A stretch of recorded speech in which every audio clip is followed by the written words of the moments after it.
Syempre, wala nang intro-intro. Balatan mo na yan. Tanggalin mo na sa box yung cheese kasi sayang oras. Balatan mo na. Bilisan mo. Dapat galing sa rep yan para mas madali siyang hiwain. Kalahati lang ng cheese. Ibig sabihin, mga nasa 100 grams lang yan. Kung okay cheese yung gagamitin mo. Tapos, hatiin mo sa 38 pieces. Ganyan, katulong nasa video. Pero kung meron ka pang ibang style na alam, na paghiwa ng cheese, bahala ka. Tabi mo na yon. Tapos, ayan, pagkabalat mo ng isang piraso ng talong, hatiin mo sa 38 pieces din. Kasing size nung cheese kanina. Oo, ganyan. Pahaba. Tapos, ilagay mo yung mga talong na hiniwa sa lalagyan na may tubig kasi nangingitim ang talong kapag ka na-stack ko. Kaya kailangan may tubig. Tapos, ayan, kailangan natin ng 38 pieces na molo wrapper. Small size yan. Oo, small size. Maliit na size lang, mga madam. Oo. Tapos, maglagay ka ng cheese nung hiniwa natin kanina. Kailangan yan, syempre, oo. Siyempre, pag di mo ginamit yan, saan mo gagawin yan? Saan mo gagamitin yung cheese, diba? Ayan. Tapos, yung iniwang talong, kailangan din. Lagay mo sa tabi ng cheese para masaya. Kailangan natin ng tubig para pandikit.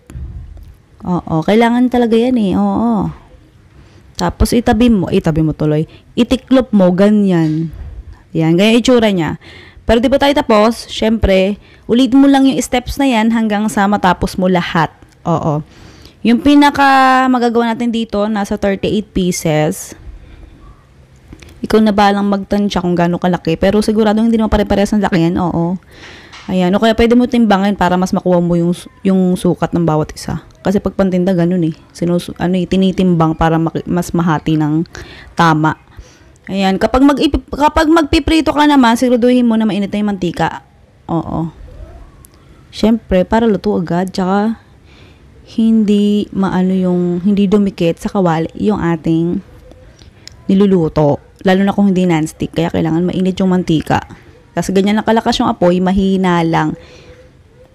Kasi pag malakas, sunog agad dyan. Tapos yung loob, hilaw pa. Mahihilaw yung talong mo. Oo. Kaya kailangan, malina lang yung apoy. Mahina lang. Yan. Pag golden brown na, baliktarin mo na. Siyempre. Yan. Tapos mahina pa rin yung apoy. Hindi mo kailangang ilaki-laki o hinahinaan o lakas-lakasan yung apoy. Basta ganyang kahina. Oo. Yan. Ihango mo na pag golden brown na. Ganun lang. Oo. Parang hinihingal ako na ewan. Ayan. O, diba? Ipahinga muna natin yung mga tenga nyo sa bibig ko. Sa bibig ko, oo. Kahit panandilian lang, kahit segundo lang. 3 ounce yan, yung size ng plastic cups. Tapos, maglagay ka ng konting ketchup lang. Huwag masyadong madami kasi kasi baka masayang, di ba? Oo. Mga 9 pieces na 3 ounce na plastic cups ang kailangan natin sa recipe na to. Tapos, bawat plastic cups, ilagay mo yung eggplant cheese sticks. 4 na piraso sa bawat cups na may ketchup. Ganyan lang. Alam nyo ba, mas nakakatakam yan kung i-display nyo na nakaganyan. Oo, kasi na-try ko minsan yung dati natitinda ako ganun. Mas natatakam yung mga customer. Pero ikaw pa rin masusunod kung anong gusto mong style o paraan kung paano ka makakabenta. Oo. Nagkikwento lang naman ako kasi madaldal nga tayo. Sige na, ito yung pangalan ng recipe natin. Eggplant cheese sticks. Ayan, ewan ko kung meron nakapag-try nito pero kasi ginawa ko lang to kasi nga sayang may talong kami dito. Syempre kasi 'di ba, pag talong mabilis uurin. Oo, kaya kailangan gawan natin ang recipe yan para di sayang. Oo. Sarap naman ng kinalabasan. Oo. Kaya sa mga nakukiro sila sa gustong tikman. Pagtapos itong lantakan time, nandun nilista na recipe. At saka costing kung gusto mo itinda. Ayan, sige na. Goodbye, good luck. Love you. Gulit ng anak. Oo. Sige na. Bye-bye.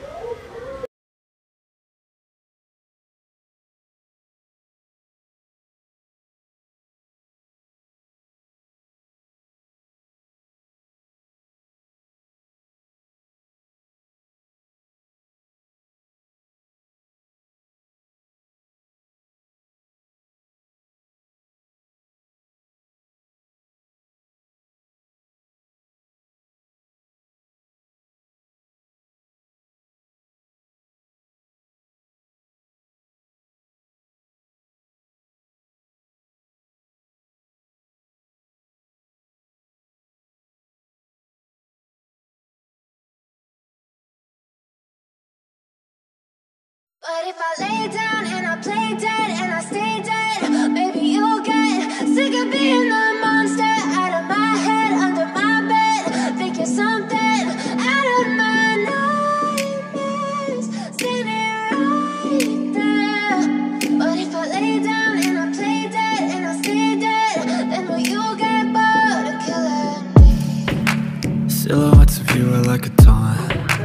Never really know just what you want.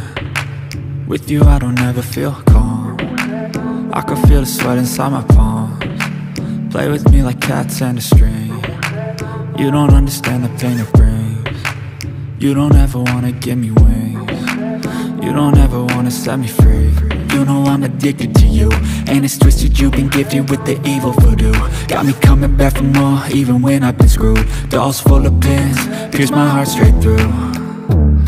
I got issues in my head, I like you in my bed, but you keep me on red. Oh, everything is like a test, I better not text or I'll come off desperate. But if I lay down and I play dead and I stay dead, baby you'll get sick of being the monster out of my head, under my bed, thinking something out of my nightmares, standing right there.